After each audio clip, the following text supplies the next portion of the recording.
Chairman of the Board of Trustees, Dr. John Butler, President Douglas Baker, Executive Vice President and Provost, Professor Raymond Alden, Professor Emeritus Clark Neal, Vice President Lisa Freeman, distinguished guests, ladies and gentlemen.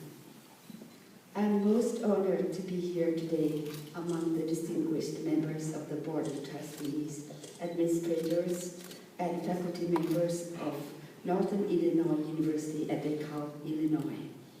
Thank you very much for conferring me an honorary degree of Doctor of Humane Letters and also an honorable member of Phi Beta Delta. It's very hard for me because I consider myself one of the education administrator, but maybe not a very distinguished one, but so I feel honored to be part of the NIU chapter. It is my first visit to NIU. In fact, I've known the university for a long time by the professors were there, Professor Year, and because one of my classmates got a PhD in history from here. Unfortunately, due to her teaching responsibility, she cannot come with me today. I have learned that besides the university's strength in history, it offers diversified academic programs in art, science, engineering, business, etc. I also learned that this university established a Center of Southeast Asian Studies in 1963, and the center has contributed to the world by increasing the knowledge and understanding of the 11 Southeast Asian countries.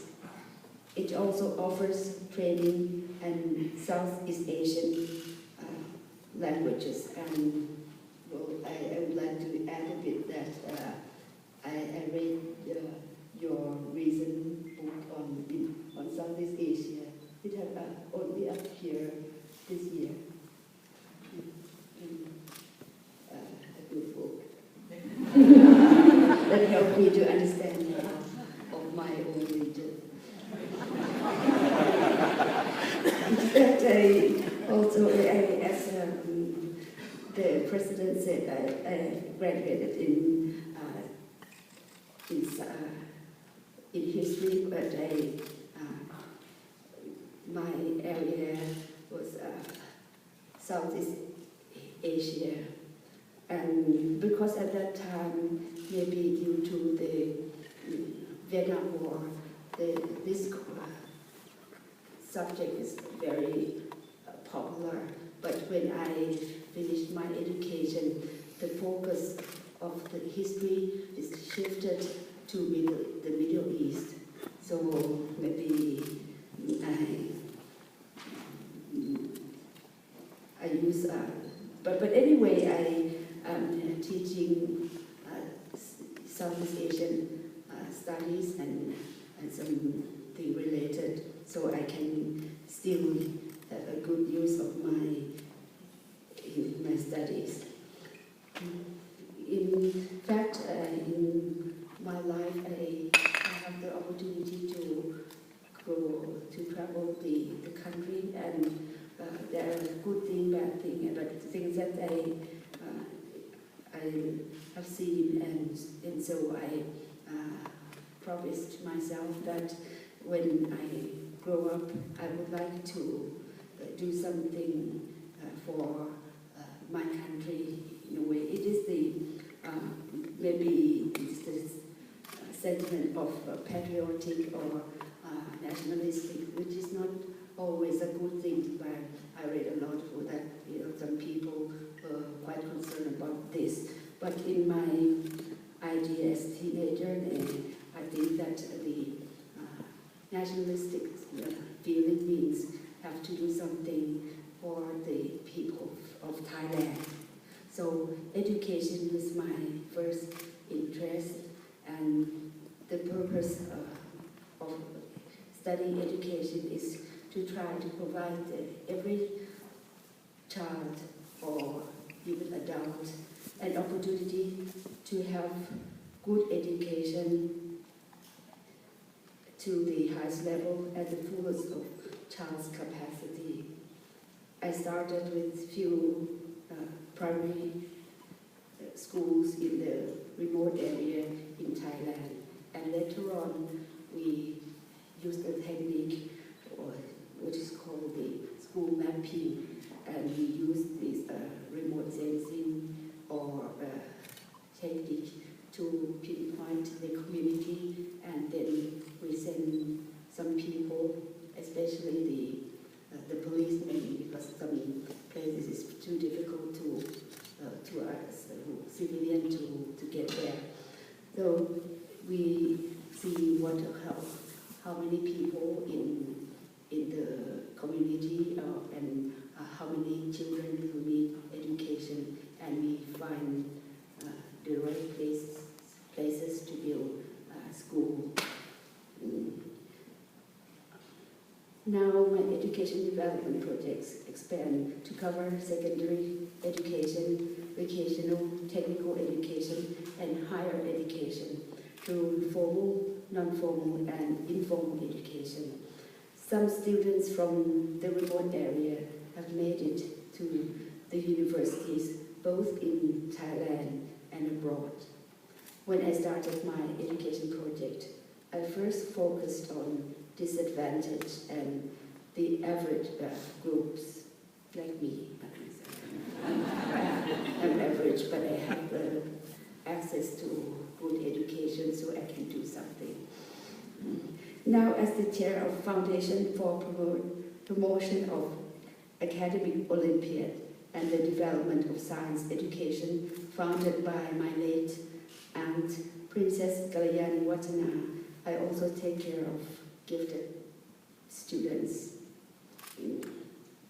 For the children in the remote areas to learn well, first we must take care of their health. I used to help improve health of individuals and families before, but I did that one by one. Later, I have found that the schools are the perfect place where more people can have access to knowledge and services on health, nutrition, agriculture, food processing, and food preservation, etc. Children learn how to do gardening and raising animals and fish for food, and the access for sale. And this is, at first I thought only for to give good food to children, but now I learned from American documentary film that if you get the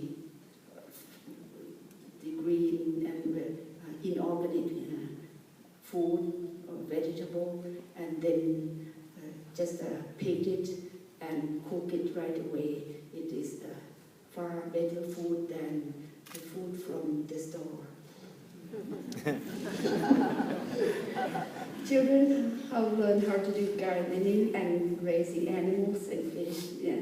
They also know the principle and practice of cooperative and accounting. I try to stress that nothing comes for free. Anybody should pay for it. I have had many projects in school to improve health, hygiene, and sanitation of school children and their community. Some method is quite easy, like have to wash your hands before eating. I have gained a lot of experience in immunization, iodine deficiency, anemia, malaria, parasitic worms, oral health, etc. The late Professor Scrimshaw from the United States gave me many useful advices on nutrition as an important tool to improve quality of life, including one about nurturing pregnant and lactating mothers for better quality babies. Therefore, nutrition has always been the main focus of my work. It will normally we start at the primary level, but later on I studied in Thai University that the nutrition is also very important for the secondary children or teenager, especially for girls. And sometimes they don't have time or they're not careful enough about their own food. Then it is very important, and if we correct the nutrition quality of their food, for example, we can add to correct the problem of anemia. Their study and all their work will be far better than the one with malnutrition. The next concern is about job opportunity. After students leave schools, we must provide some vocational training for students in remote areas. In fact, even in school, I think if the children can have additional income by studying get some kind of vocational training, then it will help them at that time, not only in the future. And they will have skill training that they can do some other things later on. Those who do not like academic subjects can continue successfully in vocational technical track and can have secure jobs later on. Or even in Thailand, even they go on the technical vocational track, at any time you can return to the academic track if you like. Therefore, I have also tried to promote vocational technical education both in school and in post-secondary vocational colleges with cooperation from business and industry. We also include topics like biodiversity, germplasm, herbarium, natural resource conservation, and cultural preservation to school curriculum, which I think is very important, because sometimes these students who live in the remote area, they have to find a way to get more income, and they may forget to conserve the biodiversity and nature, and it's result in a lot of unwanted situation, for example, flood or climate change. And we also promote the preservation of the cultural heritage of their own people, their own ethnic group, which is very important either, because this is how we preserve our own identity.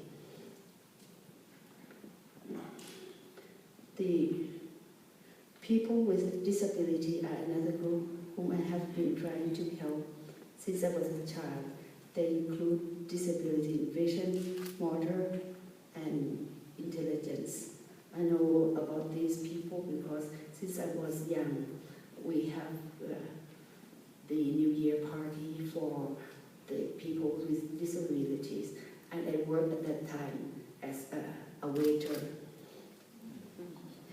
I have received help from many engineers and technologists who have invented and produced local processes to substitute for the expensive imported one. They also help me design a lot of IT devices to help the disabled to learn and to live a normal life. As in the citation, they talk about the veteran from war, and many of them become disabled, and I used to help them that way. And these are some of my work, and which I still working on them. As I travel to many countries, I think that we should share our experience and learn from one another. Like in the beginning, I thought only about the our own country in a nationalistic way, but then later on, I think that our knowledge can be shared to other people as well. At present, we have collaboration with Myanmar, Laos, Vietnam, Cambodia, Bangladesh, Malaysia, Indonesia, Bhutan, and Mongolia.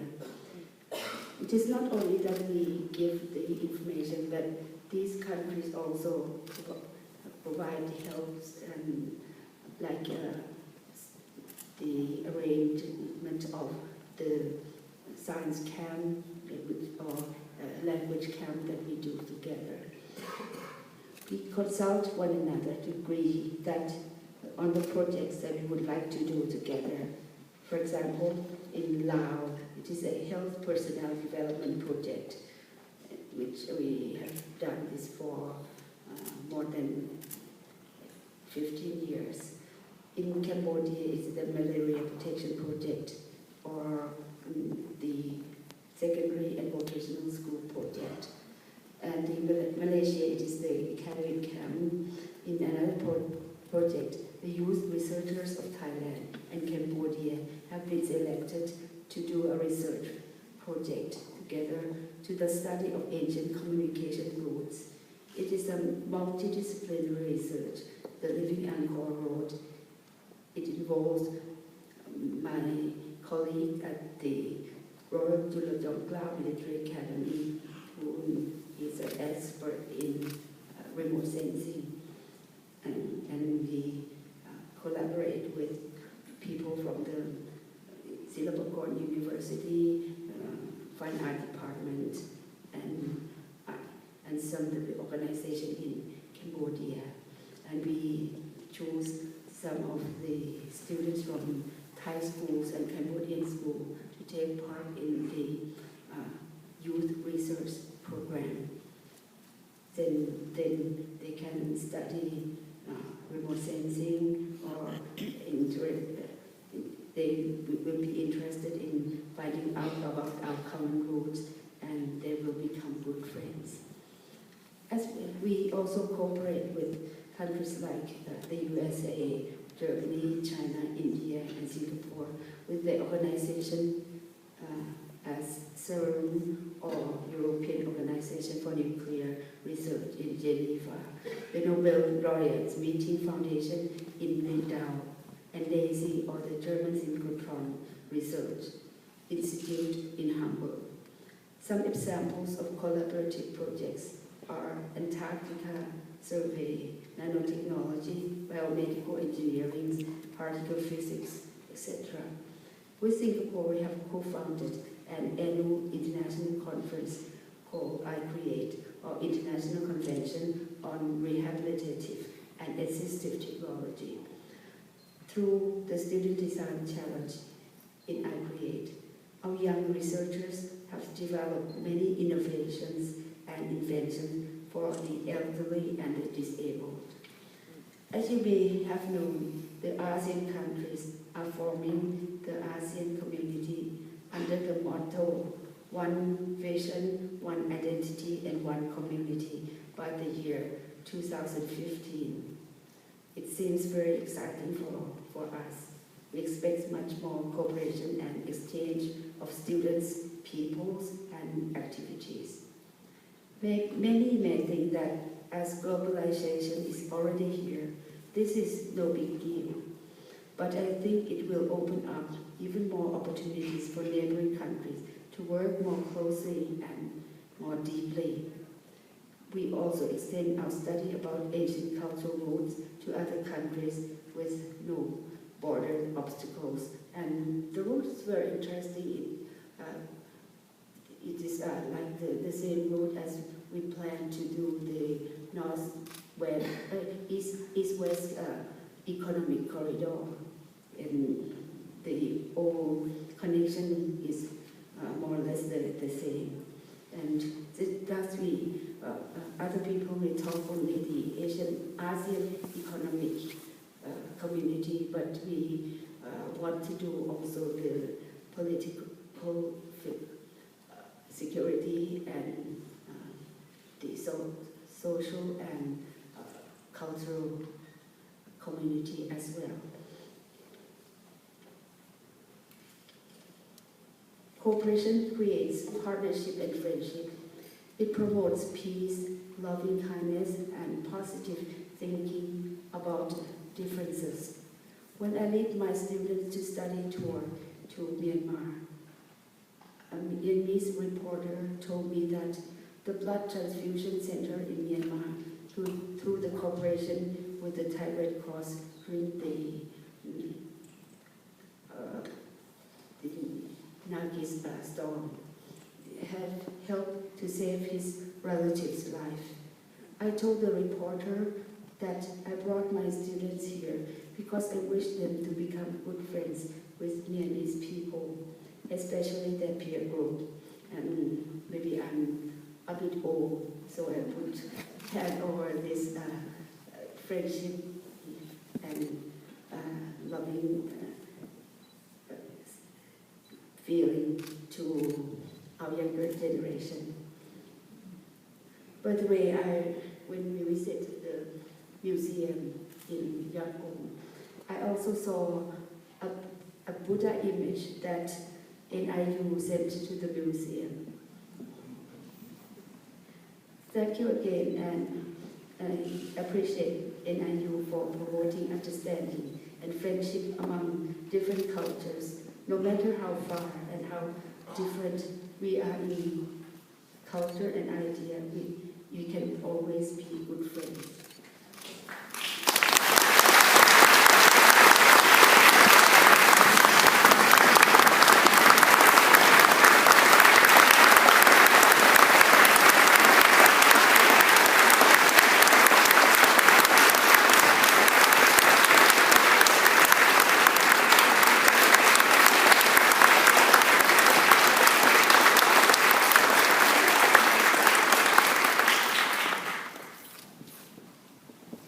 Please be seated.